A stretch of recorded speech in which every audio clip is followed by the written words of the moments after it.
Basha, a 57-year-old Lebanese businessman and CEO of Basha Restaurant, has been accused of holding 3 underage girls at his Freetown residence for sexual exploitation. According to reports, Basha allegedly confined the 15-year-old girls for a week, administering hard drugs before engaging in sexual acts with them. Investigators say he locked the girls inside his home whenever he left for work. Basha is currently detained at Aberdeen Police Station for further questioning. Authorities have not yet disclosed whether formal charges have been filed. The case has sparked public outrage with calls for a thorough investigation into the allegations.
Wow.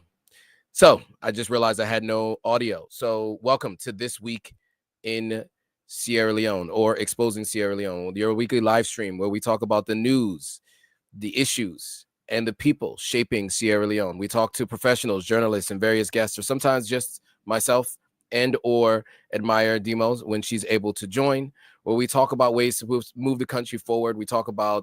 We have in-depth discussions with enlightening interviews. We uncover the stories that matter most. Today, we are talking about the story, Basha. The gentleman who owns Basha Bakery is now in custody for allegedly harboring 3 15-year-old girls at his house for a week while he would go to work during the day and come back and do unspeakable things. So, plenty to discuss here. There's been a ton of controversy within the country, in the diaspora, many people talking about it. Unfortunately, there were some videos that I wanted to share with you guys from folks who were influencers or content creators who are in Sierra Leone and of the Sierra Leone diaspora who spoke on this story. And what's interesting is you find 2 different sides to this story. When it comes to a story like this, generally in the West, right, it's immediate condemnation from the person who did the unspeakable acts. Today, that's how it is. You know, we have people like R. Kelly, who was known for doing stuff like this in the 90s. And obviously, he ended up getting arrested for something completely different later on. But, you know, these things generally today get addressed and are met with immediate condemnation. What I found was some people trying to explain away what was happening. And I definitely want to get into that. I just want to make sure that you guys can all hear me now. I heard that obviously I saw that I had no audio earlier, but can you guys all hear me now? Let me know. Give me a thumbs up so you know that, so I know that you can hear me. And I know you can also let me know where you're watching from. This is a serious story, so I think I just want to get right into it. Let me give you the details as reported recently, and then I'll give you my thoughts. So his name is Ahmed Basha. He's a 57-year-old Lebanese businessman and CEO of Basha Restaurant. He's been accused of holding 3 underage girls at his Freetown residence for what it says here is sexual exploitation, or SA, we should say. We'll just call it SA. According to reports, Basha allegedly confined the 15-year-old girls for a week, administering hard drugs, as this video had said, before engaging in SA with them. Investigators say he locked the girls inside his home whenever he left for work. Basha was, at the time of this video, detained at the Aberdeen police station for further questioning. Authorities had not disclosed whether or not formal charges had been filed, as that video said. The case has sparked obviously public outrage. So now the general public, right, is saying that this is, this deserves immediate condemnation. If this is true, he should be tried and put away. There are other folks who are fans of the bakery and his business, know him personally, and have a different view of the circumstances. Before I get into all of that, I just want to make sure I acknowledge that people did say you guys can hear me. So Alamami is watching from the UK. Ilu said you can hear me. Fernando said you can hear me. Alamami, sorry. Thomas said you could hear me. Okay, good. So good to know that you guys can hear me. So let's talk about this. I personally actually had a meeting at the Basha Restaurant just 4 weeks ago. In fact, I was applauding how they had remodeled the restaurant and how nice it looked.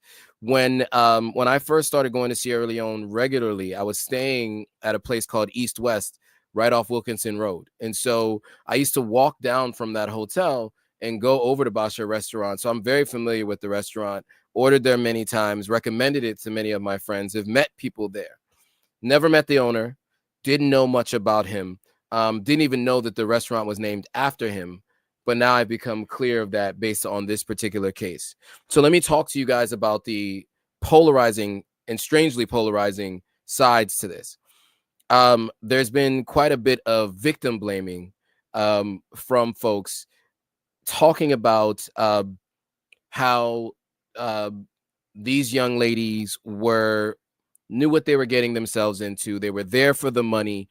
And in fact, the way this was described by one of these social media content creators was that, in fact, it was almost as if it was consensual. Now, for those of you who are unaware as to why something like this has to be condemned and deemed illegal, is, for a number of different reasons. So think about why, when you're a child, you don't generally get tried as an adult. And that's because generally children haven't lived long enough, have enough life experience to be able to make decisions knowing necessarily the consequences of their actions. There's a desperation sometimes in Sierra Leone for young girls to go out and try to find a way for themselves because family doesn't have it. And sometimes family even is complicit in this. And so these young girls don't know the long-term impact of the actions that they're taking, right? The potential for infectious disease or the potential for unwanted pregnancy or any other dangerous circumstance that can happen outside of this particular situation. But in general, if there are young girls participating in these activities in terms of employment, right, in sex work, because they don't know the long-term impact of their actions, you have to approach them the same way you would approach other members of society where it's considered a crime against them.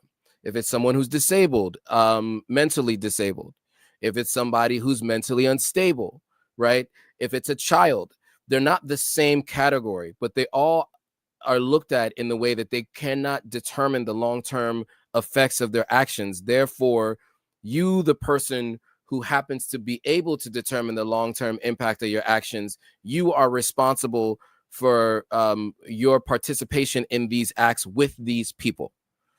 And it was interesting to me to hear people talk about, what about the parents? People to say he's not at fault because these girls wanted to be there. There is no way that you can determine that it was okay for this to go on and for this to occur just because they may have gone there to his house willingly. There is still a level of decency, of understanding that if this is true, that he should never have even participated in this with girls of that age. Now, if these are consenting adults and they've all agreed to be there, that is a different story. But 15-year-old girls locked in a house while he goes to work, if these allegations are true, is deplorable, apprehensible, all the words that you could describe how terrible this is. So I just want to call that out. Unfortunately, I can't play the other videos for you. It looks like the Instagram page that I was going to reference videos from has been shut down as of today. The page is called Salon Congosa. You know, it's kind of a gossip page, but very often they'll have voices from other content creators come on and, well, they'll repost stuff that those people say. And so I wanted to share that because I thought it was really important that you hear that there are people actually against these girls as if these girls did something wrong. Now, of course, I believe that they don't know better, and they were doing something based on not having the knowledge of the long-term impact of what they were doing. So in my opinion, you cannot blame the young girls for what happened to them in this particular incident. Now, again, this is an alleged incident, but from what I understand, the police did go to his house. The girls were removed from his house, and he was taken in for questioning. So I want to get to some of the comments and the thoughts. STLCL says, condemn it always. People are poor in countries they think they can treat Africans any kind of way. STLCL says that. STL says people are poor and exploited, especially Africans. More from STLCL. It's heartbreaking. BCESG says, it is unfortunate that when a Pakistani treats a white child like this in the UK, it's cause for a riot, but we are blaming victims. We are too young to take responsibility, who are too young to take responsibility for their actions. Exactly, 100%. Farquan Ali says sexual harassment from any man must be against the law and serve punishment, and severe punishment must follow. Agreed. You know, look, I was shocked to see folks saying that these girls are fully aware of what they're doing and they are to be blamed for entering this as if it can be considered consensual. In my opinion, and in many folks' opinion, I think many laws are being changed to direct this. They cannot make those decisions. And if you guys remember, even in Sierra Leone, we reported on this very live stream a little over a year ago, maybe a little longer than that, that child marriage was outlawed in Sierra Leone. You guys might remember that. We reported on the fact that the first lady worked with some officials to ensure that child marriage was eliminated in Sierra Leone. It's now against the law. Now, it's not eliminated completely, but it's against the law and now it's punishable by law. If child marriage is punishable by law, then how could this particular circumstance be okay? Right? And I think that's really important for people to kind of take that into consideration. Those folks that are out there speaking as if it was fine. Yes, some people work as sex workers underage. That does not mean that what happened here is okay, right? There are two things happening at the same time. There is the abuse of children, and there is the desperation of people that lead to sometimes children being in the workforce, and not only being in the workforce, but being in career paths that children have no business being a part of. So I just want to make sure that that's very clear. And I wanted to bring that to your attention because it did happen in terms of the arrest. And from what it seems like, these three young ladies were removed from the house. And there are many different stories about how it happened. Some people say that their parents called the police. And these young girls were saved while he was at work. There are other stories about how it all went down, but in the end, we know that he was arrested and taken in for questioning, and the three girls did leave his house. I want to say that the person who had made the statement about them being basically adults, there's reference to apparently a video of these young girls dancing provocatively. And so there was, I guess, a way of blaming them as if they're still not children. That does not excuse this behavior, regardless of what video you can find of these young girls. It's not okay. And so just wanted to call that out because, you know, although we love our country of Sierra Leone, we also have to call these things out and make sure that as they happen, we are making people aware that they are happening so that we can we have recourse in the future for things like this if we were ever to see them happen again. I've mentioned this on a previous live stream that, you know, there was a gentleman working for, and I'm using the word gentleman loosely. There was a man working for an NGO in Sierra Leone. I was told by his coworkers, he had long left the country, but I was told by his coworkers when he was there, he had these kind of similar proclivities. And, you know, sometimes the parents of the young girls were okay with it because their assumption was that he was coming to save the day. It was a person of European descent. In fact, I think he was Australian. And he would, I mean, I know Australia is not in Europe, just to be clear, but he was, his lineage led back to Europe. He apparently was working for this NGO. And my question was he there to work for the NGO to do good? Or was he taking that job so that he could satiate, or what's the word? You know, his taste, right? For underage girls. Be trying to be very careful how I describe this stuff, because YouTube, Instagram, and stuff, they will block people's channels and things like that for talking about these kinds of things, because generally they're looking at the transcript and looking at the verbiage that is used, and sometimes they miscategorize it as someone who is endorsing that kind of behavior. So I'm trying to be very careful how I describe it. That's why I'm choosing my words carefully, but be very clear. I am condemning this behavior 100%. Okay, just to be very clear.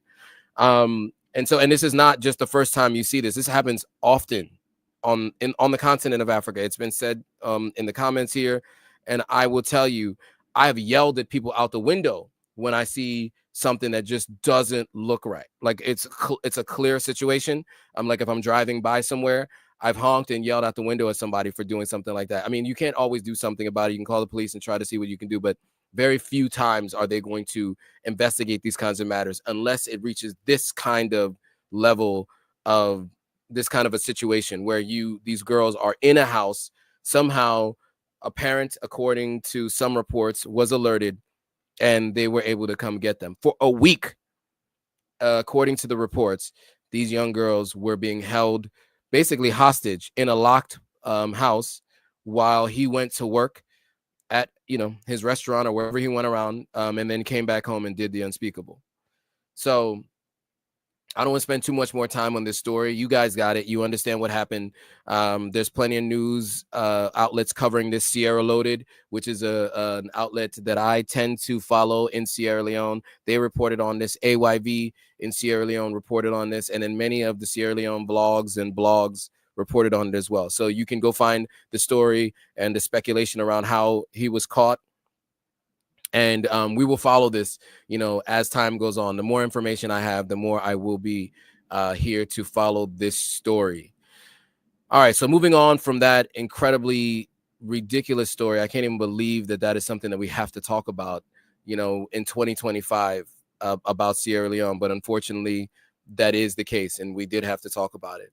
Moving on to a more a story that is about the advancement of Sierra Leone, and that I'm more happy to discuss. And that is, and I will say this, I have been not able to overlap my time with Idris Elba's time in Sierra Leone. And it's unfortunate because he is someone who I've been wanting to get in touch with to talk about what he's planning on doing in Sierra Leone with the SHERBRO Alliance and SHERBRO Island. You know, everything that he had been talking about doing over the last couple of years, we've been following closely and reporting on it, right? And you guys might remember I interviewed Shaka Stevens, who's the grandson of the former president, Shaka Stevens. He and Idris Elba had been working together a great deal. I don't see him in any of these videos here, but they originally launched this project together, and they had been talking about it a ton. You know what? Before we move on, though, there's some other comments about the previous story, and I feel like I should get to those comments on Instagram because I don't want you guys to feel like I am ignoring those comments. So quickly, Majid says, or Magic says, they had an idea of what they're doing, but Basha knew better not to SA these underage young girls. They also said their parents and Basha should be held responsible and should be punished, because how your kids left home for a week and you don't care or know about their whereabouts. Yeah, I don't think you can hold the parents responsible unless they are complicit. There's a difference between you know, some neglect, or just a not an understanding of where your children are, and maybe they had gone to the police and just didn't know where their children were. We don't know what led up to what happened here. So because the reports are that the parents were the ones who alerted the authorities eventually, right? And so we don't know how much the parents were trying to alert the authorities of what was happening.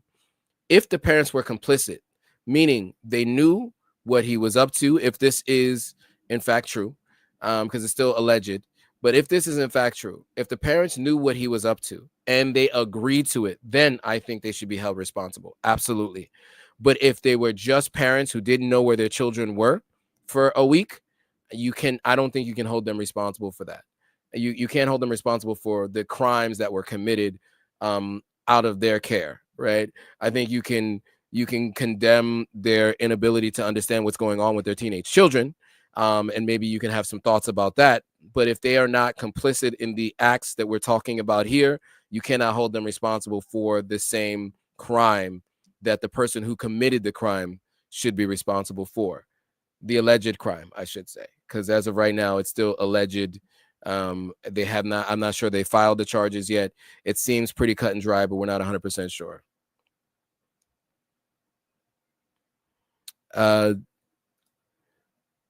Annie says, nope, I couldn't imagine leaving my child there in that hole.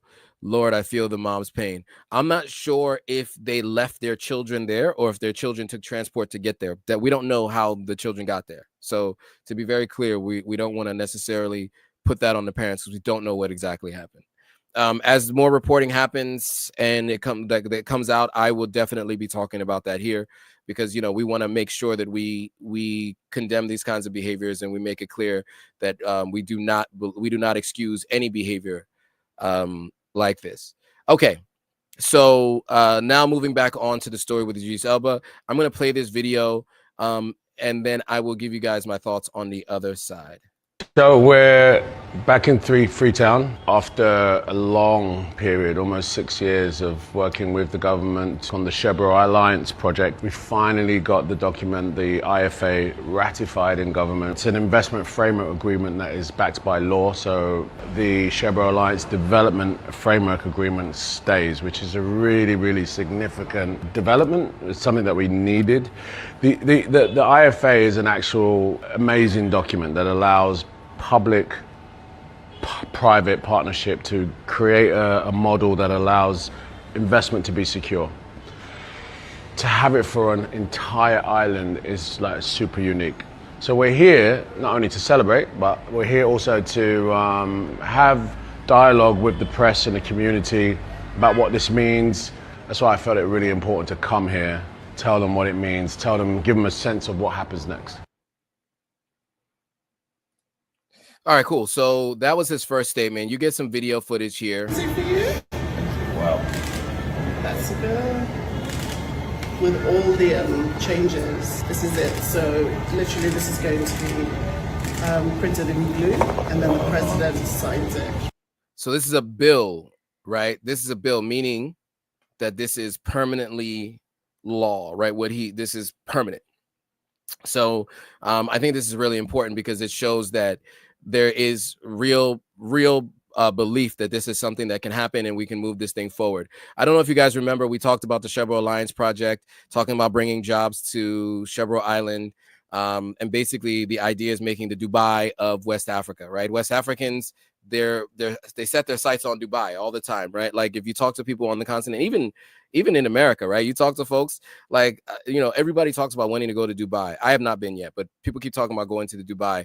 And what keeps happening is low-skilled workers are leaving the continent and going to Dubai to work.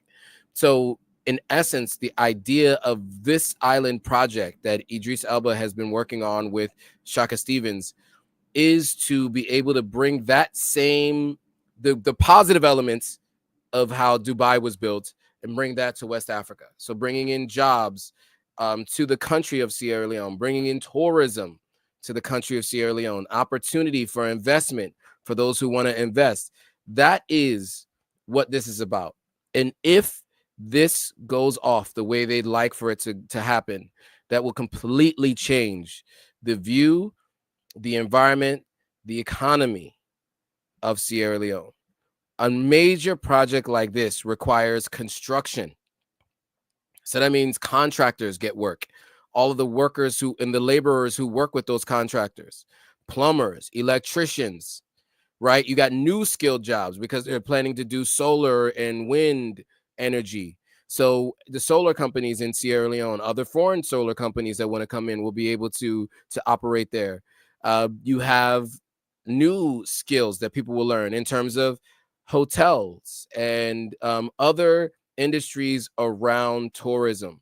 It turns Sierra Leone into a port for tourism as opposed to a flyover country, which is kind of how it's been considered, since the last like 60 or 70 years, right? So if this does go off happen the way they anticipate it will, it changes everything about the country. And so that's why I was excited about this. Now I'm also a bit apprehensive because what I know is there are other people that have been working on trying to build smart cities on the continent for quite some time. You guys might remember that Akon has been trying to do this in Senegal, Akon City. And he himself recently admitted that he announced it too early. People were holding him under a certain time frame. Things had to be done. I know the lease on the land was up over a certain time, and they were going to ask him if he didn't break ground and get started, things were going to end. It does seem like what Idris has been able to do is a little bit more solidified in terms of not only did he do everything with the government, but I think before he did that, he brought in insurance companies and solar companies, wind companies, to show that he already had the private partnerships.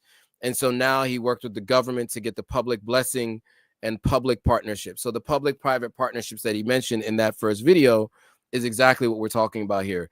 This now allows him to move forward without ever worrying about any new administration or any, if there's a changing of the guard in the federal government.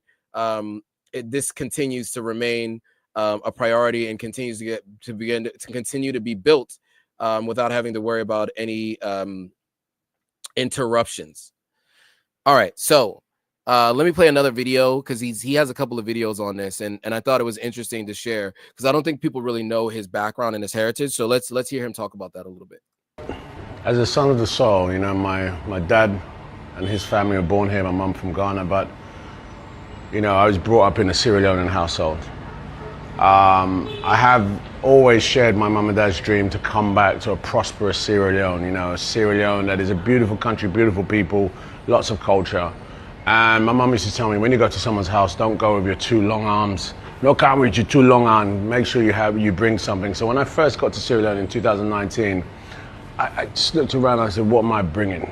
And then this opportunity to help develop our country via SHERBRO came. So for me, as a son of the soil, as someone that, is proud of being a Sierra Leonean, to be able to be part of a team that is allowing investment, meaningful investment, long-lasting investment, to come to Sierra Leone. And even though my part is a small part, but to be a part of that, it just means so much to me. So he said it there, right? Son of the soil, his dad is Sierra Leonean, grew up in a Sierra Leonean household.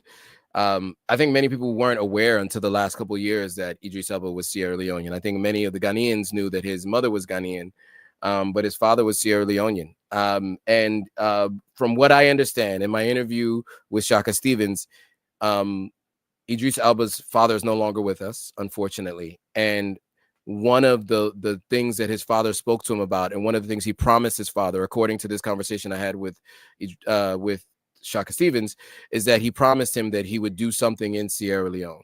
And so that happened to line up with what Shaka Stevens was working on, and together they were able to get this project off the ground.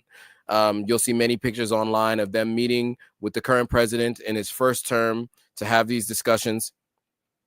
I think 2020 or 2021 is when they first really started the process seriously.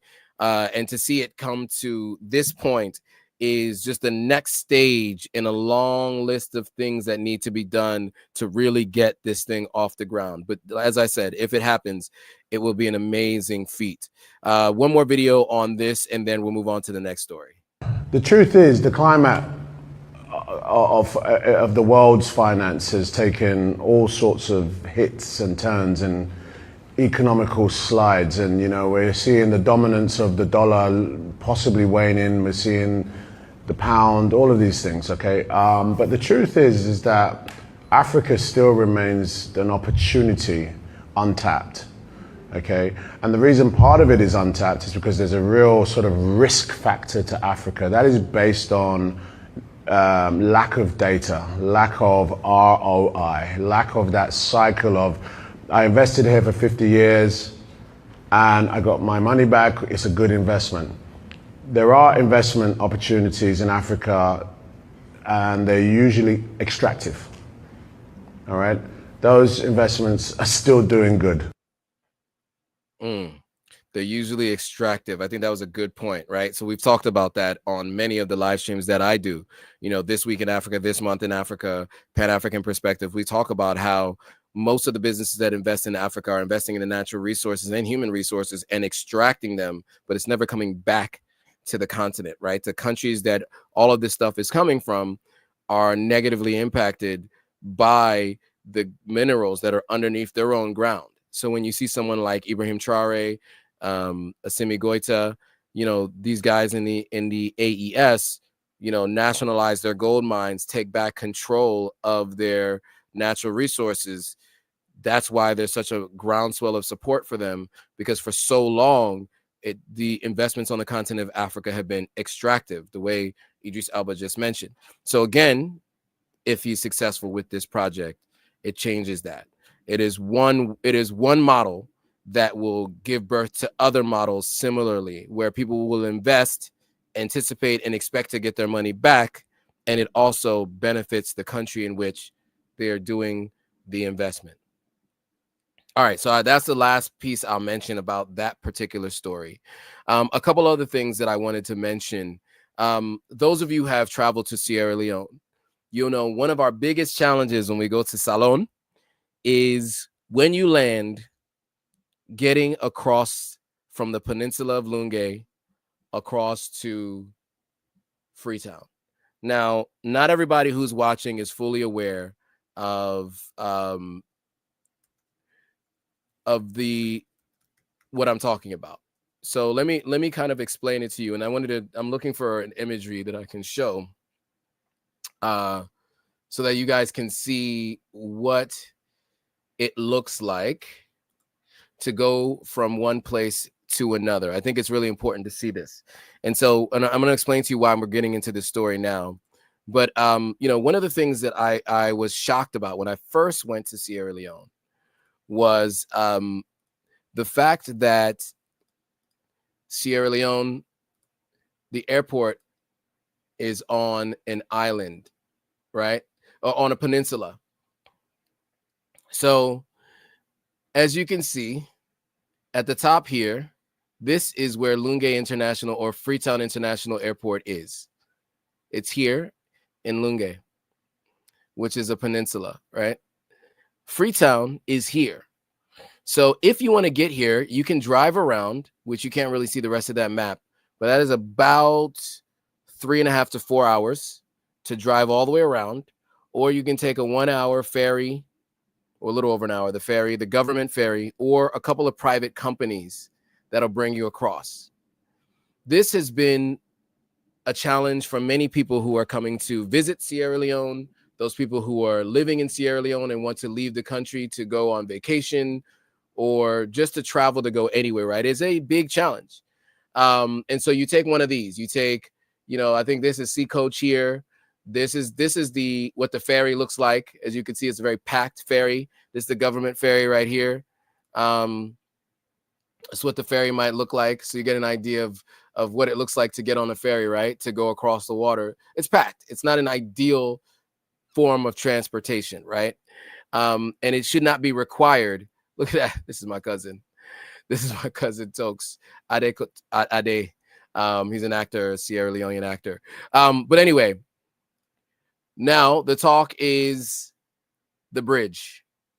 The bridge is coming. So let's talk about the bridge that's coming to Sierra Leone and what is actually happening. I just want to kind of give you that background really quickly. So let's get into it. So the government of Sierra Leone and a US-based company, ACRO, have officially signed a MOU, or a Memorandum of Understanding, for the long-anticipated financing and construction of the Lungi Bridge. The agreement, based on a built, own, operate, transfer, or BOOT model, was attended by U.S. Ambassador to Sierra Leone, Brian Hunt. ACRO, a company with over 70 years of experience in bridge construction across more than 150 countries, including, sorry, TikTok guys, over 70 years experience in bridge construction across more than 115 countries, including over 40 in Africa, is set to bring American technology, engineering, and project management to significant infrastructure investment. So the expectation that this bridge will be built is one that is met with a lot of skepticism. There have been many MOUs signed on a bridge coming to Sierra Leone. I think there have been at least 2 under this current administration. There are a lot of questions as to whether or not this will come to fruition, but it changes everything, because there are market people that go back and forth between Lungi. And it's just difficult to do that on the ferry schedule. Now you can move with your own schedule across the bridge. You could drive back and forth. That's one. 2, for those of us who are coming to Sierra Leone, in and out of Sierra Leone, one of the biggest challenges we have is if you're flying out of Sierra Leone at 2 p.m., you need to catch a boat at 10 a.m., right? Which means you need to leave your house before 9 a.m. So your flight's at 2 p.m., you're leaving your house at 9 a.m. That is not the ideal scenario to leave when you're planning to exit, right? Most other countries, you get in an Uber, you get to the airport, whatever time it takes you from the distance of where you are to the airport, you don't have to consider another form of transportation. Also, the costs associated with it. Sea Coach and Seabird are about $45 each. They used to be $40. It's now $45. $45 each to take these modes of transportation across. That is each way. That means when you are coming to Sierra Leone, you pay $45 to come into the country. When you're leaving, you pay $45 to leave. That's $90 added to your transportation costs, which you would not have if this bridge is built. We're very much hoping that the bridge will be built. And I think this would help a lot with all kinds of other investments, tourism, and other things.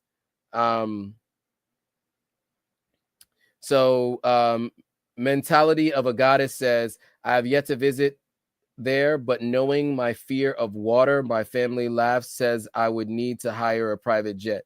You can't fly from a private jet onto the mainland. There is nowhere to go. I've heard mentality of a God said, I've heard the ferry is fearful.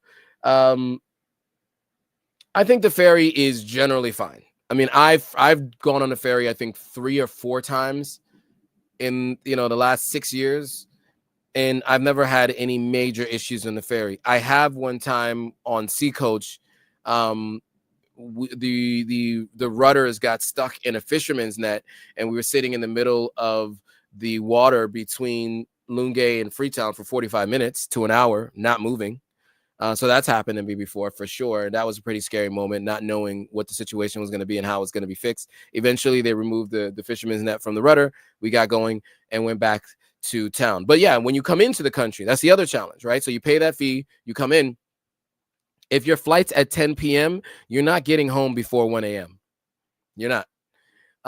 It's very unlikely that you're getting home before 1 a.m. And that's one of the challenges I think that people find coming in and out of country. So if we could solve this challenge, by building a bridge. This changes everything in terms of people coming in and out more frequently. It completely shifts the dynamic. So I'm really hoping and looking forward to seeing this bridge get built.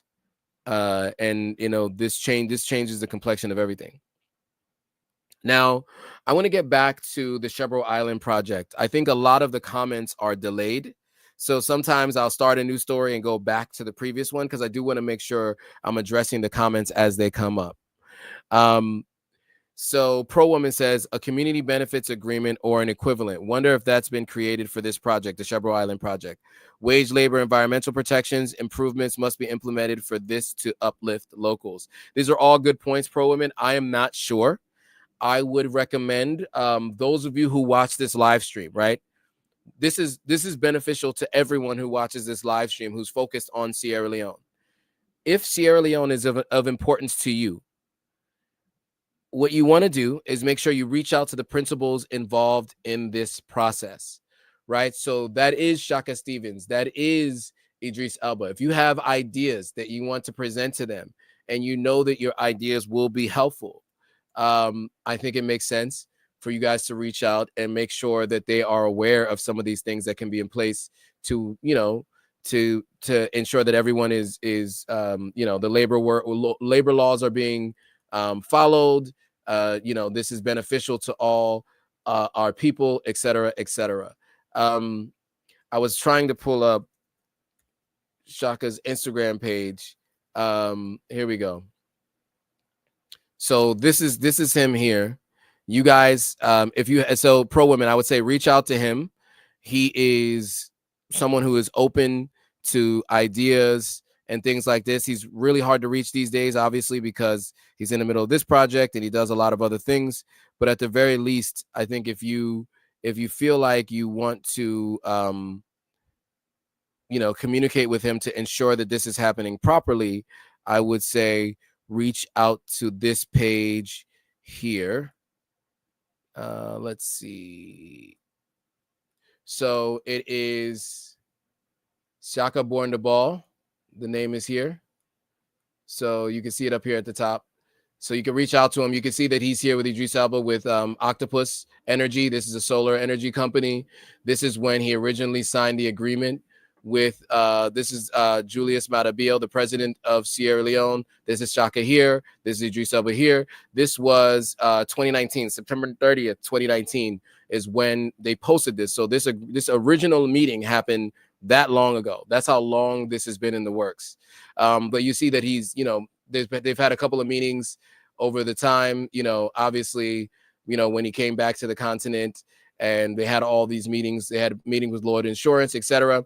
So a couple of times they've come back to have these meetings to make these things happen. So I just want to make sure that you guys kind of reach out to him if you want to ensure that all these things are being met and that who's involved are all people who care about Africa.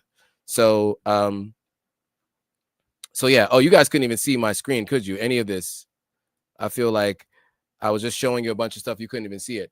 So let me go back here and I was just showing you guys this. So, this is the Octopus Energy meeting that he has up here, that Shaka has at his on his site.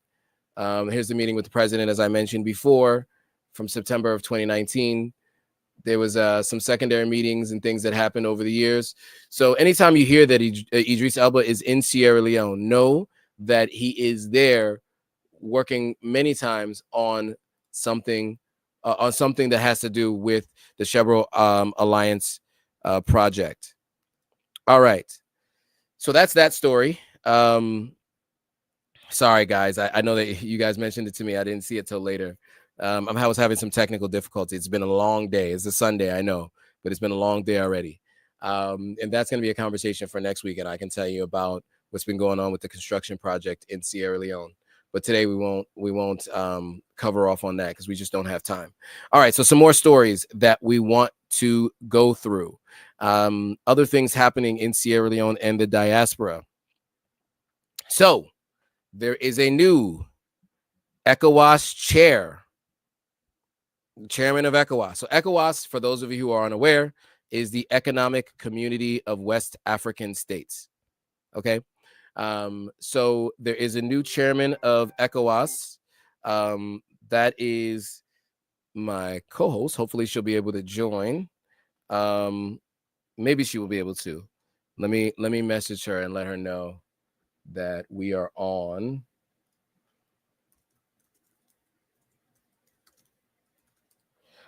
Let's see if we can get her to join. I know it's a little bit late, but it's never too late to get her on if she's able to. Anyway, if she joins, we'll bring her on and she can join in the discussion with the couple of minutes that we have left. Okay, so as I was saying, there is a new chairman of the ECOWAS. So Sierra Leone's president, Dr. Julius Maada Bio, has been appointed the new chairman of the ECOWAS Authority of Heads of State and Government, following the end of Nigerian President Bola Tinubu's two-term leadership of the regional bloc. The handover took place at the 67th ordinary session of the ECOWAS Authority in Abuja, where President Tinubu formally passed the emblem of leadership to his successor. The event brought together West African leaders and key stakeholders. Now, this particular press release did mention that this is the first time a Sierra Leonean president has been the chairman of ECOWAS. But from what I have seen, Siaka Stevens I, which is the second president of Sierra Leone, the grandfather of the person who we were just talking about in the last story, he was apparently chairman of ECOWAS at one point in time as well. Anyway, President Tinubu, who began his tenure as chair in July 2023 in Guinea-Bissau and was re-elected a year later in Abuja, described his time in the office as a profound honor and a privilege. He thanked his fellow heads of states for the trust that they placed in him and expressed confidence in the region would continue the path of peace, stability, and prosperity. So what is President Bio's plan? In his acceptance speech, President Julius Maada Bio commended Tinubu for laying a solid foundation for peace and economic recovery. He shared 4 priorities for his leadership. 1, restoring constitutional order and strengthening democracy. 2, improving security cooperation. 3, advancing economic integration. And 4, boosting institutional credibility. President Bio acknowledged the complex challenges facing West Africa, from terrorism and political instability to transnational crime and youth unrest. He also highlighted the growing demand for citizens for transparency, accountability, and inclusion. So with that, I want to play a video for you guys so you guys can hear a little bit more about what actually took place and how this all went down.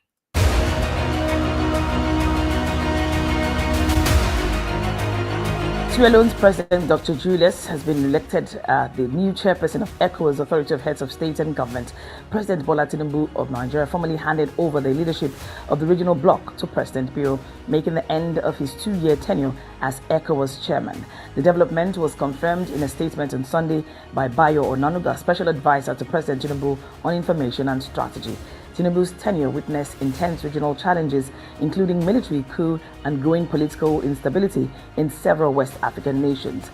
The new president now inherits the task of steering the bloc through mounting security threats, democratic setbacks, and rising economic pressures. In his goodwill message at the weekend, President Bio emphasized that West Africa's vast natural resources and youthful population offer immense opportunities for shared prosperity, adding that they must be harnessed through effective integration in the face of rising debt. There it is. So those are the challenges facing President Bio as the chairman of ECOWAS, which, of course, there are a lot of challenges already in country. So he will have to be juggling his duties as president of Sierra Leone and also chairman of ECOWAS now, too. Now, some of the things they talk about, political instability, democracy, etc. I think one of the things that they will also have to work on is their cooperation with the AES. As the AES has broken off from ECOWAS, they're becoming a stronger bloc.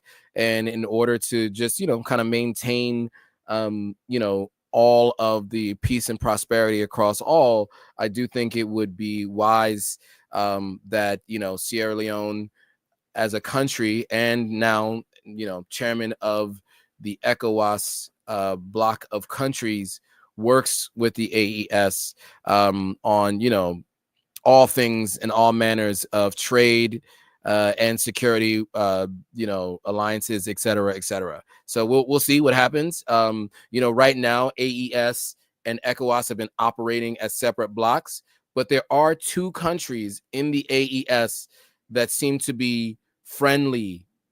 Sorry, in ECOWAS that seem to be friendly with the AES, and that is currently Ghana, Mahama in Ghana, and also in Senegal, the young president there, which his name is escaping me. They both seem very friendly to the AES. So hopefully they can help to bolster a relationship between these two now separate blocks, which used to all be one. And we'll see what happens. But I am optimistic that the two can work together to continue to maintain sovereignty for AES, gain more sovereignty for other ECOWAS countries, and together more economic prosperity, working as a collective unit with collective bargaining and working together. So we'll see if and when that happens. All right. Now, on another note, the last two people we discussed, President Bio and Idris Elba, were at the launch of Chapter 1 VIP. Let me tell you guys something about this construction project that I was passing daily when I was in Freetown. I mean, Chapter 1. So there's a Chapter 1 in Bo, which is like the second city for Sierra Leone. And I went there, went out one night, this last trip. A couple times in my previous trips, I've gone to Chapter 1. Love the environment. But what they're doing in Freetown is on a whole nother level. Let me just kind of talk you guys through what they're doing. So it's the newest luxury destination. It's a multi-purpose center in Lungi. They have unveiled its upscale drinks menu, offering a curated selection of premium spirits, champagnes, and whiskeys to cater to Freetown's elite and international visitors. The restaurant and entertainment hub officially opened by His Excellency, the President of Sierra Leone, Julius Maada Bio, has quickly become a hotspot for the dining and nightlife. Idris Elba was there at the opening. Bio officially launched the highly anticipated Chapter 1 VIP nightclub in Freetown. He was there, made an announcement, made a speech, and cut the ribbon.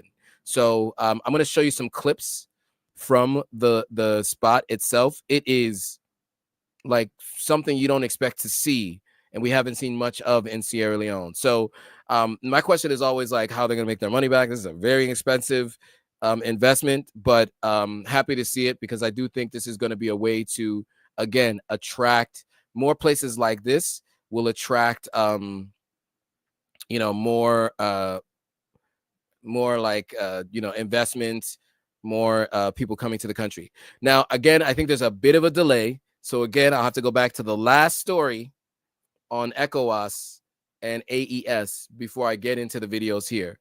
So someone named Joanna said, what about Benin? I thought they were considering extending AES across their ports. There's been talks about that, but I haven't seen any official statements on that.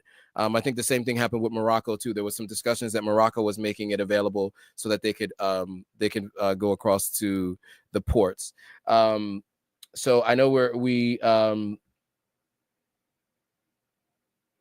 so we'll see. We will see. I don't know for sure what happens there, but like, yeah, Benin is part of ECOWAS. So if that is true and that is the case, then we will see that. All right, now let's get back to Chapter 1. Pull up with some legendary bars. We don't walk, so we pull up with some legendary cars. Main actor, I'm a legendary cast. Shut the fuck up, sorry, let it pass. Me name not sense body, only.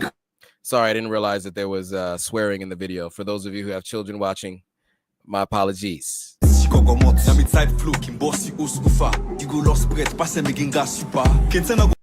Nothing is carved in stone. You know the night is young. I'm feeling good, I'm in my zone. Run me a fat big blonde. And now them double. Obviously, she's the staff. I don't know why they're showing her. I thought they were going to show more of that, but look, here we go. Everybody with me got It's the nightclub. I mean, you guys see it. This is a nightclub. I mean, it is premium, luxury, top of the line.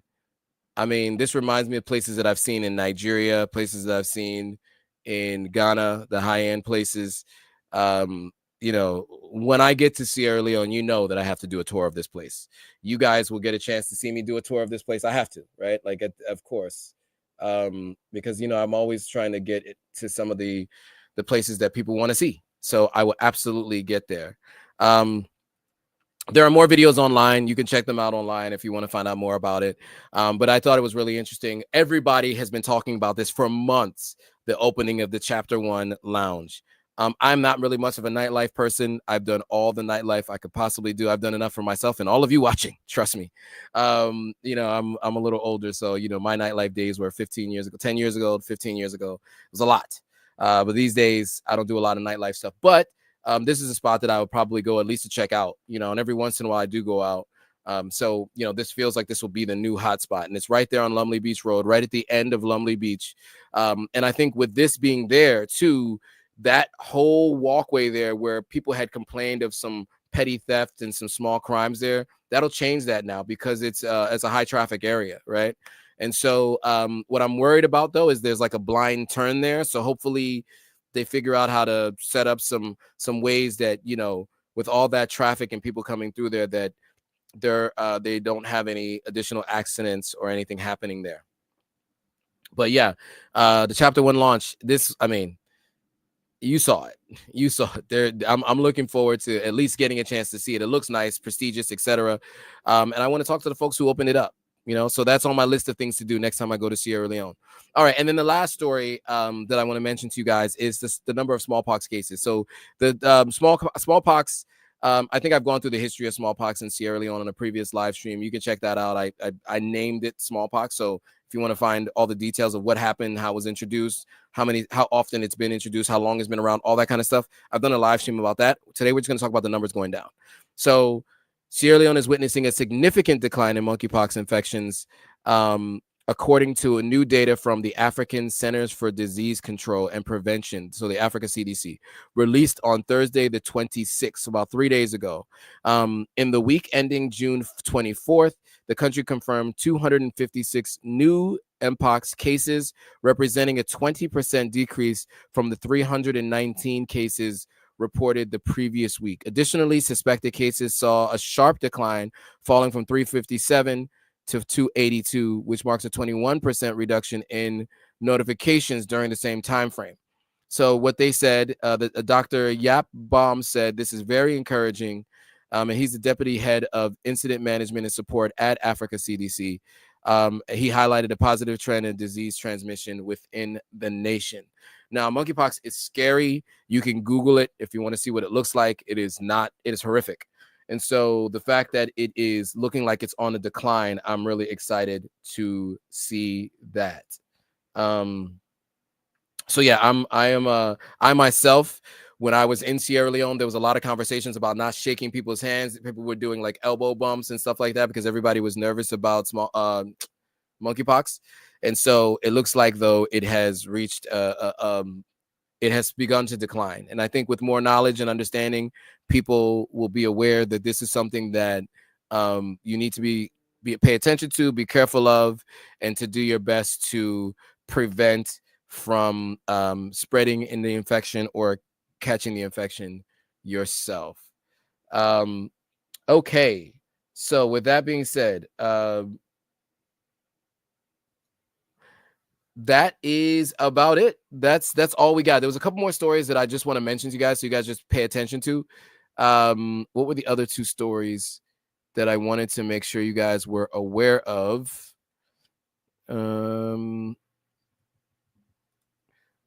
Let's see. Oh, one is Air Sierra Leone suspends flights for 1 week as the plane developed technical issues. So, you know, Air Sierra Leone is a new airline that Sierra Leone launched. And then the president of Sierra Leone is expected to soon open its first tile manufacturing company in Sierra Leone. So one not so great story, one great story.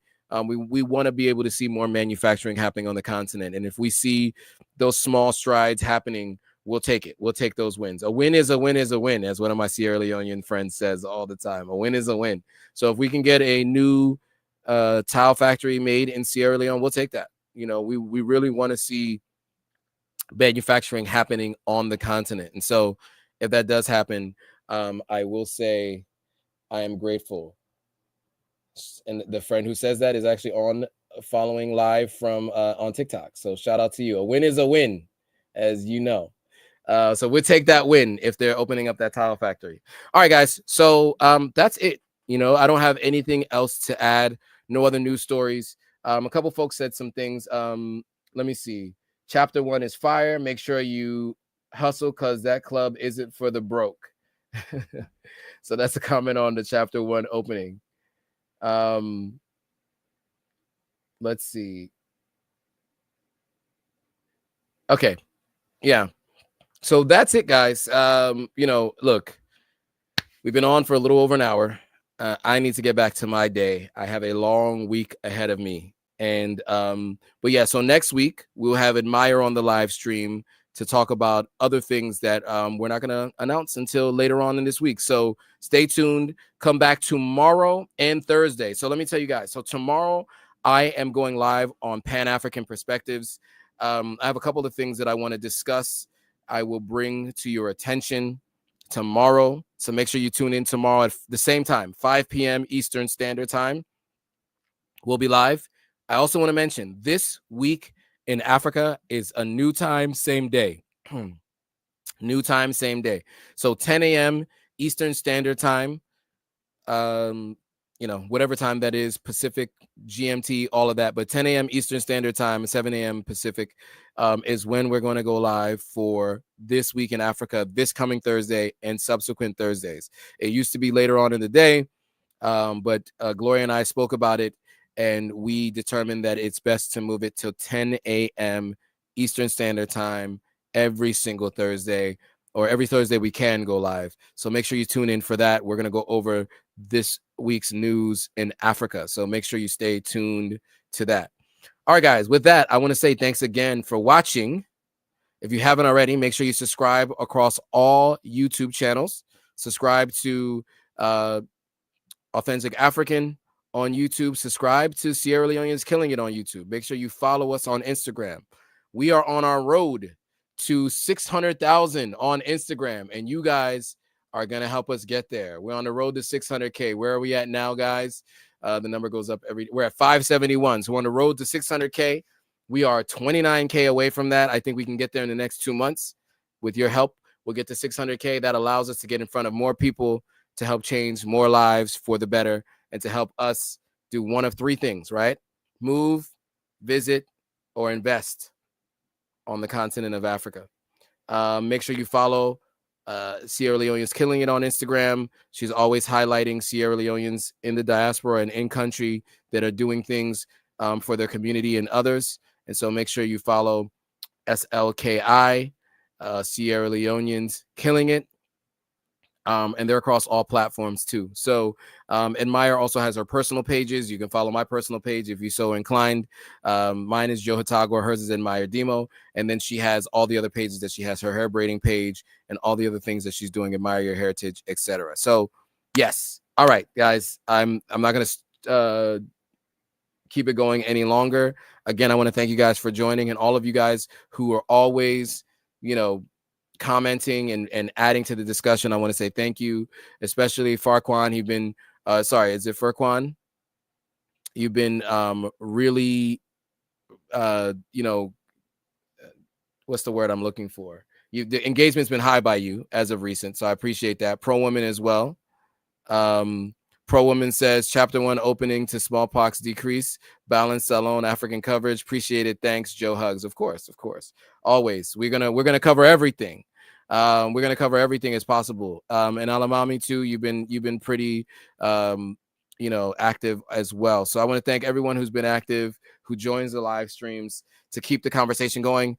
And those of you on Instagram who I haven't just called out, I want to thank you guys as well. All right, guys, we'll see you guys tomorrow at 5 p.m. Eastern Standard Time. Make sure you tune in. All right, see you then. Bye, guys.